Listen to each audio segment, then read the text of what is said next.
नमस्कार, आप देख रहे हैं 4 PM और मैं हूं अभिषेक मिश्रा। देखिए, सियासत में गेम कब पलट जाए कहा नहीं जा सकता। राजनीति में अक्सर वो हो जाता है जो होता हुआ नहीं दिखता, और राजनीति में अक्सर वो नहीं होता है जो साफ तौर पर होता हुआ दिखता है। तो बिहार की राजनीति में अभी साफ तौर पर यह होता हुआ दिख रहा है कि बिहार के मुख्यमंत्री नीतीश कुमार राज्यसभा के लिए चुन लिए गए हैं, और वो राज्यसभा जा भी रहे हैं। यह भी तय है कि वो मुख्यमंत्री की कुर्सी छोड़ेंगे, मुख्यमंत्री के पद से इस्तीफा देंगे। लेकिन ये तय नहीं है कि मुख्यमंत्री की कुर्सी छोड़ेंगे तो मुख्यमंत्री कौन बनेगा, बिहार का अगला सीएम कौन बनेगा। और यह भी तय नहीं है, ये जेडीयू के बयानों के मुताबिक ही यह तय नहीं है कि भारतीय जनता पार्टी का मुख्यमंत्री होगा कि ये जनता दल यूनाइटेड का मुख्यमंत्री होगा। तो अभी ये चीजें तय नहीं है। लेकिन आरजेडी ये दावा कर रही है कि नीतीश कुमार को किनारे लगाने की तैयारी थी, दिल्ली भेजने की तैयारी थी। लेकिन अब इस प्लान पर पलीता लगा दिया है नीतीश कुमार ने और कुछ समाजवादी नेताओं ने। आरजेडी के प्रवक्ता एजाज अहमद का बयान आया है, तो आरजेडी के प्रवक्ता एजाज अहमद क्या कह रहे हैं, पहले उसको सुनते हैं, फिर आगे की बात करते हैं। देखिए, जिस मकसद के लिए भारतीय जनता पार्टी ने भूंजा पार्टी को मिला करके नीतीश कुमार को राज्यसभा भेजने की रणनीति बनाई थी, अब उस रणनीति में कहीं ना कहीं नीतीश कुमार और समाजवादी नेता पलीता लगाने के लिए तैयार बैठे हैं और नीतीश कुमार की जगह निशांत कुमार को बिहार का मुख्यमंत्री बनाने का स्लोगन लेकर के पोस्टर लगवाने का काम कर रहे हैं।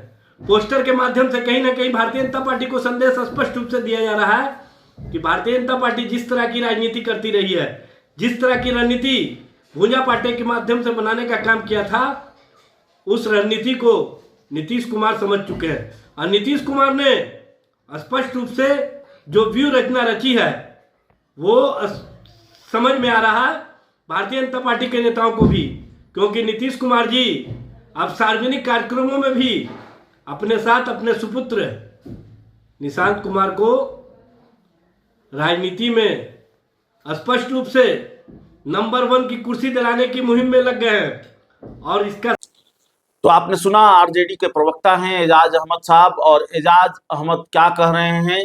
और एजाज अहमद साफ तौर पर कह रहे हैं प्लान पर पलीता लग जाने की बात कर रहे हैं।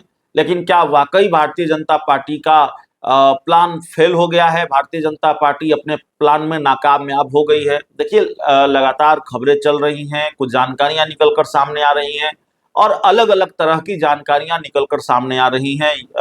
इसमें भी कहीं कोई दो राय नहीं है, ये कहने में भी कोई गुरेज नहीं है कि भारतीय जनता पार्टी और जनता दल यूनाइटेड के बीच सब कुछ सामान्य तो नहीं है। ऐसा नहीं है कि भारतीय जनता पार्टी ने जेडीयू को कहा या नीतीश कुमार को कहा कि आप राज्यसभा चले जाइए, राज्यसभा के लिए नामांकन कर दीजिए, तो नामांकन भी कर दिया, विधान परिषद की सदस्यता से इस्तीफा भी दे दिया, अब मुख्यमंत्री की कुर्सी भी छोड़ देंगे और बीजेपी का सीएम होगा, यह भी सुनिश्चित है। नहीं, इतना सब कुछ आसान नहीं है। हाँ, राज्यसभा के लिए नामांकन किया, राज्यसभा के लिए चुने गए, विधान परिषद की सदस्यता से इस्तीफा दिया, मुख्यमंत्री की कुर्सी भी छोड़ेंगे, लेकिन बीजेपी के लिए मुख्यमंत्री की कुर्सी छोड़ेंगे, ये कहना अभी थोड़ा संशय वाली बात है। ये कहना अभी ठीक नहीं है कि नीतीश कुमार बीजेपी के लिए मुख्यमंत्री की कुर्सी छोड़ेंगे।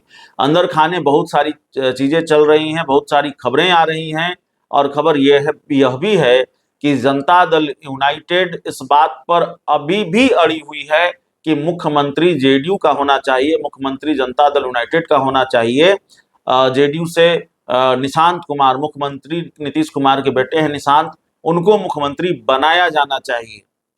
और जाहिर तौर पर जनता दल यूनाइटेड के रणनीतिकारों को ये मालूम है, नीतीश कुमार को भी ये मालूम है कि अगर एक बार सीएम की कुर्सी बीजेपी के पास चली गई, 85 विधायक हैं जेडीयू के पास, तो जाहिर तौर पर 85 विधायक होकर भी जेडीयू अगर इस तरह से कमजोर पड़ती दिखाई देगी तो पार्टी के कार्यकर्ता नेता किस तरह से नाराज होंगे, पार्टी में टूट का खतरा किस तरह से बढ़ेगा, यह भी बताने की जरूरत नहीं है।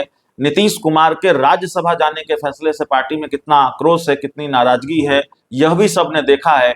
तो जिस दिन नीतीश कुमार सीएम की कुर्सी छोड़ देंगे और सीएम की कुर्सी छोड़ने के बाद बीजेपी को सीएम की कुर्सी सौंप देंगे तो फिर जेडीयू नेताओं के आक्रोश का आलम क्या होगा, उनके गुस्से का आलम क्या होगा। और सवाल यह भी कि क्या पार्टी तब बच पाएगी।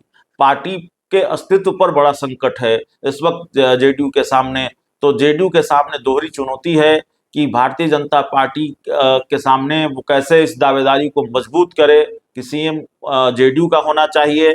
और दूसरी चुनौती यह है कि अगर बीजेपी का सीएम हो गया तो फिर जेडीयू अपनी पार्टी में डैमेज कंट्रोल कैसे करेगी, कैसे अपनी पार्टी को बचा पाएगी। लेकिन आरजेडी ये दावा कर रही है कि कहीं ना कहीं इस प्लान में पलीता तो जरूर लगा है।